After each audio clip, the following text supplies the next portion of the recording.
Video like जरूर कर लीजिए और ऐसे वीडियो लगातार फ्री में पाने के लिए चैनल को तुरंत सब्सक्राइब कर लीजिए और बेल आइकन को जरूर टैप कर लीजिए ताकि आगे भी सारे वीडियो आपको मिलते रहे। यूट्यूब में फॉलो करते हैं तो प्लीज ये वाला फ्री टेलीग्राम चैनल जरूर ज्वाइन कर लीजिएगा। सारे नोटिफिकेशन सारे अपडेट यहीं पे आते हैं, ध्यान रखिए। तो दोस्तों, पॉलिटी का बहुत इंपॉर्टेंट टॉपिक संविधान संशोधन यानी कॉन्स्टिट्यूशन अमेंडमेंट। इंग्लिश वाले भी प्लीज़ इसको देखिएगा, अभी आपको भी इंग्लिश में रहेगा, कोई ऐसी समस्या नहीं आएगी आपको, इतना निश्चित है। पर प्लीज़ वीडियो को देखिएगा पूरा, क्योंकि कॉन्स्टिट्यूशन अमेंडमेंट से सवाल तो निश्चित ही आता है। ठीक है, तो जितना बताऊँगा टू द पॉइंट उतना आपको याद रखना है। तो चलिए बिना देरी के शुरू कर देते हैं। सबसे पहले जो पहला संविधान संशोधन है 1951 में हुआ था, इसमें बस क्या याद लाए, जो मैं बोलूँ बस वो याद रखना है। क्या फर्स्ट कॉन्स्टिट्यूशन में कुछ कानूनों को न्यायिक समीक्षा के दायरे से बाहर रखने के लिए 9वीं अनुसूची पेश की गई थी, यानी जो 9th शेड्यूल है उसमें ऐसे कानूनों को डाल दिया गया था जिसकी न्यायिक समीक्षा या जुडिशियल रिव्यू नहीं हो सकता है, यानी 9वीं अनुसूची को बनाया गया था। अब इसमें क्या था, जो भी कानून इसमें डाल दिए 9वीं अनुसूची में ऐड कर दिया, सुप्रीम कोर्ट उसको चेक नहीं कर सकती है। ठीक है, पर ये सिर्फ और सिर्फ वैलिड कब तक रहा, फिर 24 अप्रैल 1973 तक, क्योंकि फिर केशवानंदा भारती केस आ गया तो सुप्रीम कोर्ट को अधिकार मिल गया, वो किसी भी कानून की न्यायिक समीक्षा कर सकती है। ठीक है, तो ये इसको याद रखना है। फिर 7वां संशोधन अधिनियम 7 कॉन्स्टिट्यूशन अमेंडमेंट एक्ट 1956, इसमें भाषा द्वारा जो पुनर्गठित राज्य हैं और केंद्र शासित प्रदेश, इनकी शुरुआत की, लैंग्वेज के बेसिस पे स्टेट और यूटी की फॉर्मेशन की शुरुआत होती है, language based. 7 constitution amendment 1956। 42 constitution amendment act 1976 की बात करें तो इसमें समाजवादी यानी सोशलिस्ट, धर्मनिरपेक्ष यानी सेकुलर और इंटीग्रिटी, इन शब्द को जोड़ा गया। किसको? सोशलिस्ट, सेक्युलर, इंटीग्रिटी, 3 शब्द याद रखने हैं आपको, समाजवादी, धर्मनिरपेक्ष और अखंडता। फिर 44 कॉन्स्टिट्यूशन अमेंडमेंट 1978 जो आया, इसमें संपत्ति के अधिकार को मौलिक अधिकार की सूची से ही हटा दिया गया, यानी जो राइट टू प्रॉपर्टी था उसको फंडामेंटल राइट से हटा के आर्टिकल 300A में डाल दिया गया। ठीक है, और 42 constitution amendment act 52 52 constitution amendment 1985, इसमें 10वीं अनुसूची ऐड करी गई, जिसमें दल बदल विरोधी कानून या एंटी डिफेक्शन लॉ, जिसको इंग्लिश में बोलते हैं, एंटी डिफेक्शन लॉ को ऐड करा गया 52 कॉन्स्टिट्यूशन अमेंडमेंट एक्ट 1985 से।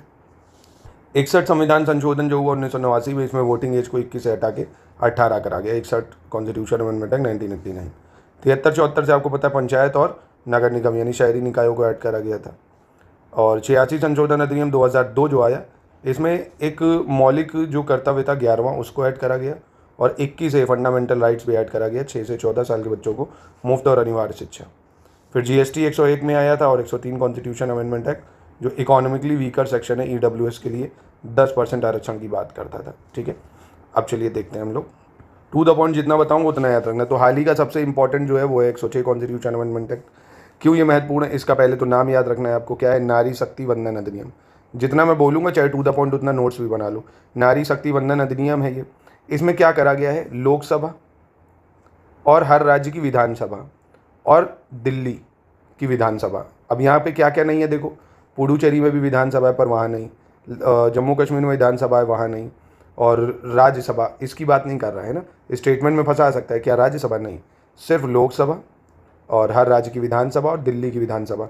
यहाँ पे जितनी भी सीटें हैं उनका 1/3 15 वर्षों के लिए महिलाओं के लिए आरक्षित करने का प्रावधान है। तो क्या क्या पॉइंट रखना है, 15 वर्षों के लिए है, 1/3 है, लोकसभा में है, विधानसभा में है, प्लस दिल्ली में है। ठीक है, और नारी शक्ति वंदन अधिनियम इसका नाम दिया गया है। ठीक, 106 कॉन्स्टिट्यूशन अमेंडमेंट एक्ट 2003। उसके बाद जो आपको याद रखना है, जैसे 105 कॉन्स्टिट्यूशन अमेंडमेंट एक्ट 2021, ये क्यों महत्वपूर्ण है, क्योंकि इसके थ्रू संविधान जो अधिनियम है, मतलब इसमें सामाजिक और आर्थिक रूप से जो पिछड़े वर्ग हैं, सामाजिक और आर्थिक रूप से जो पिछड़े हैं, SEBC, socially and economically backward class, उनकी पहचान करने के लिए बनाया गया ये। और 105 संशोधन अधिनियम ने संविधान का अनुच्छेद 338B, 342A और 366 में संशोधन किया है। किसमें संशोधन किया है ये पूछ सकता है। 105 संविधान संशोधन के तहत 338B, अब 338B वही है ना भाई, क्या बोलते हैं उसको, बैकवर्ड क्लास है ना, national commission for backward class के लिए। और वही 342A जो socially and educationally backward class है ना, यानी सामाजिक और जो मतलब आर्थिक रूप से पिछड़े हैं, वो 342A में है। तो बस इतना याद रखो, है ना। और अगेन ये 100% इम्पॉर्टेंट है, और इसको मैं आपको दूंगा 50% इम्पॉर्टेंस। ये 100% इम्पॉर्टेंट है, बहुत ज़्यादा। 104 संशोधन अधिनियम की इम्पॉर्टेंट है क्योंकि इसमें लोकसभा और राज्यों की विधानसभा में जो एंग्लो इंडियन का प्रोविजन था ना, उसको ख़त्म कर दिया गया था। एंग्लो इंडियन नहीं, जैसे लोकसभा में 2 एंग्लो इंडियन को रखा जाता था और राज्यसभा में 1, राज्यसभा कह रहा हूँ, विधानसभाओं में 1, लोकसभा में राष्ट्रपति जो है प्रेसिडेंट नॉमिनेट करता था, यहाँ गवर्नर। एंग्लो इंडियन वो होते थे जिनके कोई भी एक पेरेंट, मदर या फादर में से यूरोपियन थे, यानी ब्रिटिशर्स थे या पोर्तुगीज थे, उनके बच्चों को बोला जाता था। ठीक है, तो इसके आरक्षण को अब समाप्त कर दिया गया है, इसको आपको याद रखना है। और संविधान का जो अनुच्छेद 331 है उसके तहत राष्ट्रपति लोकसभा में 2 एंग्लो इंडियन को नॉमिनेट करता था, और 333 के तहत विधानसभा में गवर्नर करता था 1। तो याद रखना है, राज्य विधानसभा में 1 होता था, लोकसभा में 2 होते थे। अब ये 104 अमेंडमेंट से ख़त्म कर दिए हैं। अगेन 103 कॉन्स्टिट्यूशन अमेंडमेंट बहुत ज़्यादा इंपॉर्टेंट, 10% रिजर्वेशन दिया गया इकोनॉमिकली वीकर सेक्शन को। ये 103 कॉन्स्टिट्यूशन अमेंडमेंट एक्ट 2019 से आया। एंग्लो इंडियन कब हटाया? 104 कॉन्स्टिट्यूशन अमेंडमेंट एक्ट 2023 से हटाया। ठीक है, 2023 कह रहा हूँ, 2019, ठीक है। फिर 102 कॉन्स्टिट्यूशन अमेंडमेंट एक्ट 2018 की बात करें तो जो राष्ट्रीय पिछड़ा वर्ग आया था, national commission for backward class था, इसको कॉन्स्टिट्यूशनल स्टेटस दिया गया और आर्टिकल इसके लिए 338 बी बना दिया गया है ना, national commission for backward class या आपका राष्ट्रीय पिछड़ा वर्ग आयोग। ठीक है, इसको संवैधानिक दर्जा दिया गया और ये बना कब था? 1993 में एक अधिनियम के द्वारा बना था। अब इसको कॉन्स्टिट्यूशनल स्टेटस दे दिया गया 102 कॉन्स्टिट्यूशन अमेंडमेंट एक्ट 2018 के द्वारा। इसके बाद सिंपल सा याद रखना, 101 constitution amendment act GST add हुआ है। ठीक है, जीएसटी ऐड हुआ है। 100 कॉन्स्टिट्यूशन अमेंडमेंट एक्ट इंडिया और जो बांग्लादेश है इसके बीच में भूमि समझौता हुआ है, लैंड एक्सचेंज कुछ हुई थी, बस टू द पॉइंट इतना याद रखना है। 99 कॉन्स्टिट्यूशन अमेंडमेंट एक्ट की बात करें तो बहुत इंपॉर्टेंट है, कॉलेजियम प्रणाली के स्थान पर सरकार ने एनजेक ले आया था, नेशनल जुडिशियल अपॉइंटमेंट कमीशन ले आया था। मतलब अभी तक क्या होता था, जो कॉलेजियम है उसमें क्या होता है, 5 सीनियर मोस्ट जज होते हैं including chief justice of India. ये लोग रिकमेंडेशन भेजते हैं किसको, अगला सुप्रीम कोर्ट जज वगैरह बनाना है, प्रेसिडेंट को उन्हीं को अपॉइंट करना पड़ता था।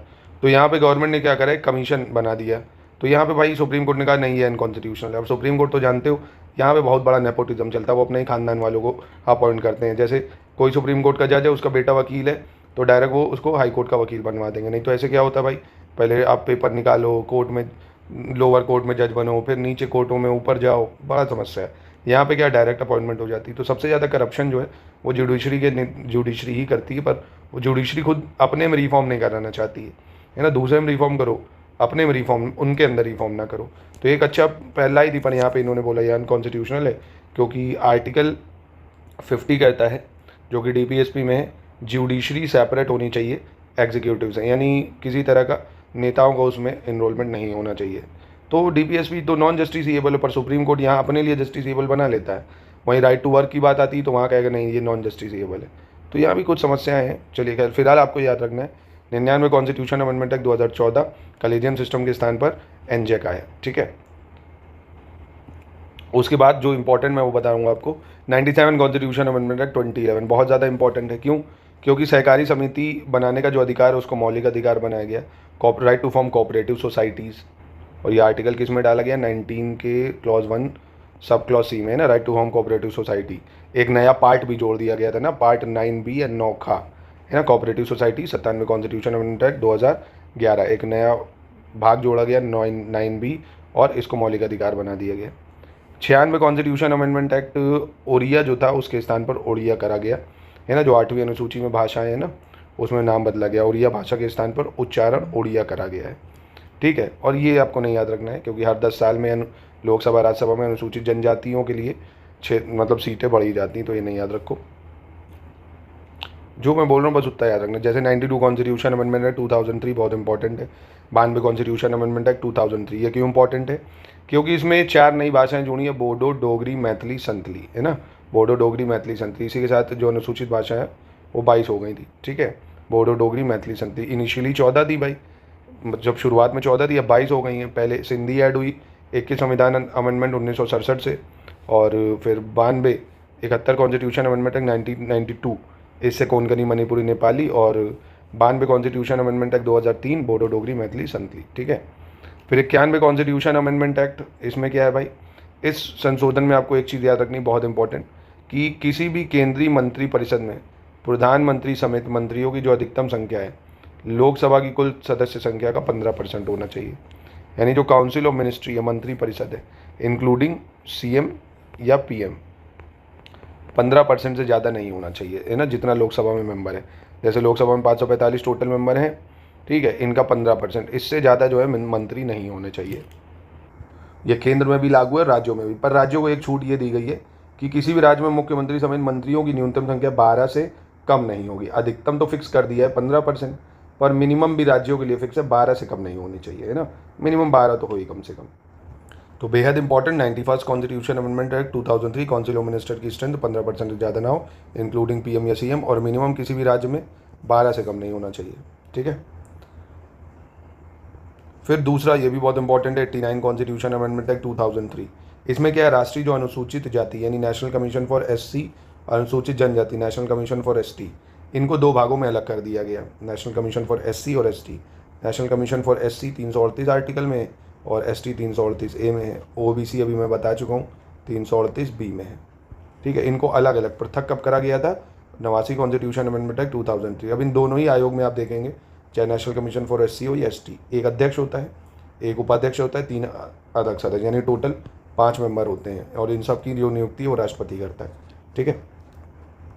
फिर आपको 87 कॉन्स्टिट्यूशन अमेंडमेंट एक्ट 2003 याद रखना है। इसमें बहुत आसान सी एक चीज़ ये डाली गई कि जितना भी क्षेत्रीय निर्वाचन है उसका पुनर्निर्धारण, यानी जो इलेक्शन की सीटें डिवाइड होंगी वो 2001 की जनगणना के आधार पर अब ना होकर 1991 की जनगणना पर होंगी, है ना।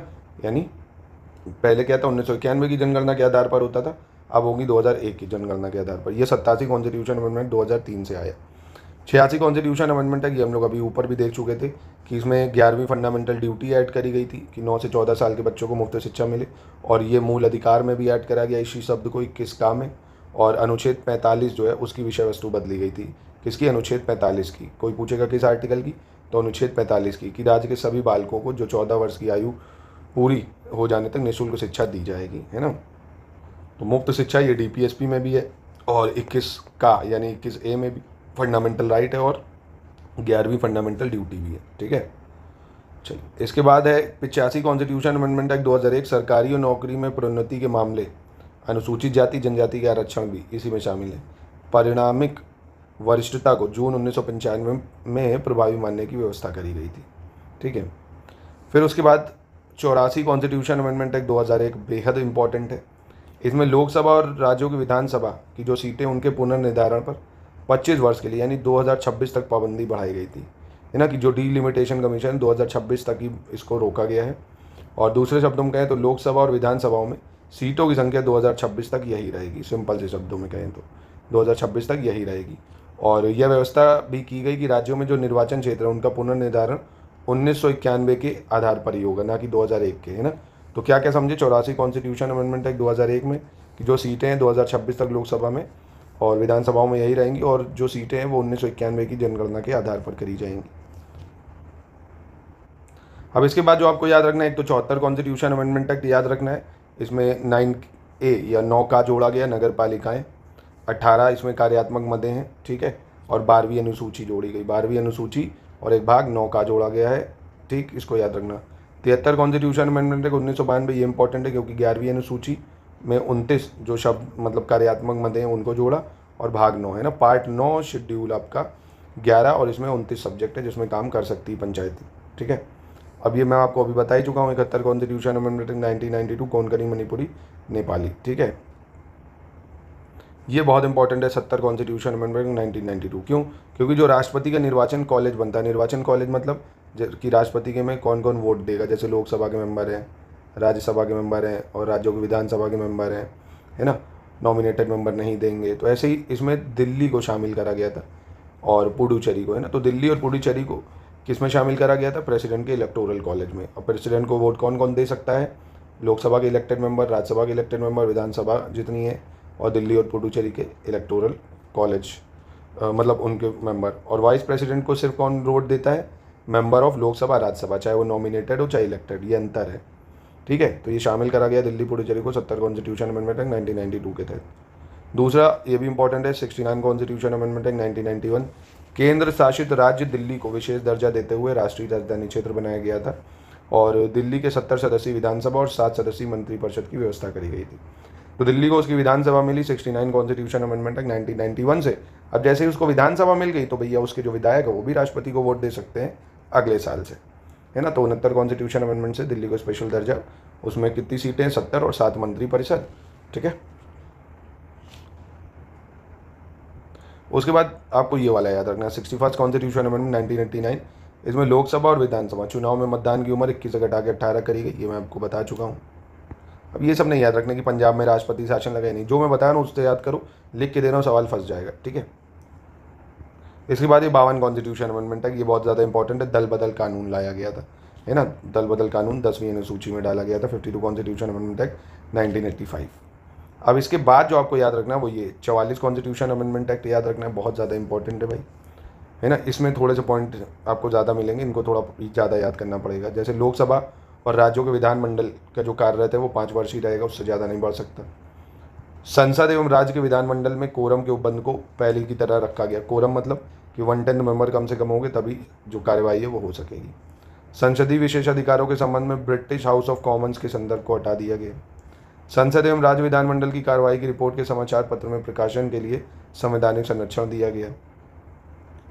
और कैबिनेट की सलाह को पुनर्विचार के लिए एक बार भेजने की जो राष्ट्रपति को शक्ति है उसको परंतु पुनर्विचार के बाद पर बाध्यकारी होगी, यानी एक बार राष्ट्रपति वापस भेज सकता है कोई भी रिपोर्ट की, देख लो एक बार फिर चेक कर लो, पर दोबारा आएगा तो उसको देना पड़ेगा।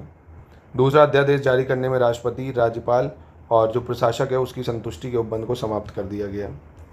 उच्चतम न्यायालय और उच्च न्यायालय की कुछ शक्तियों को फिर से प्रदान किया गया था, है ना। और राष्ट्रीय आपात और राष्ट्रपति शासन के मुद्दे पर सुरक्षा की दृष्टि से कुछ और व्यवस्थाएं बनाई। मूल अधिकारी की सूची में संपत्ति का अधिकार समाप्त करके उसे केवल विधिक अधिकार बना दिया गया, ये बहुत ज़्यादा इंपॉर्टेंट है। और अनुच्छेद 20 और 21 द्वारा प्रदत्त मूल अधिकारों को राष्ट्रीय आपातकाल में निलंबित नहीं किया जा सकता, यही याद रखो, है ना। चाहे राष्ट्रीय आपातकाल लगाओ तो अनुच्छेद 20 और 21 जो है वो नहीं छीना जा सकता। और उस उपबंध को हटाया गया जिसमें न्यायालय के राष्ट्रपति, उपराष्ट्रपति, प्रधानमंत्री और लोकसभा अध्यक्ष के निर्वाचन संबंधी विवाद मामलों पर निर्णय देने की शक्ति छीन ली थी, है ना। तो इसको वापस से क्या करा गया, उपबंध को हटा दिया गया। क्या करा था, शक्ति छीन ली थी इन लोग के जो चुनाव होंगे उसको देखने के मामले में। तो ये चीज़ें आपको याद रखनी, सिंपल सी हैं, 20-21 वाला और प्रॉपर्टी वाला, ठीक है।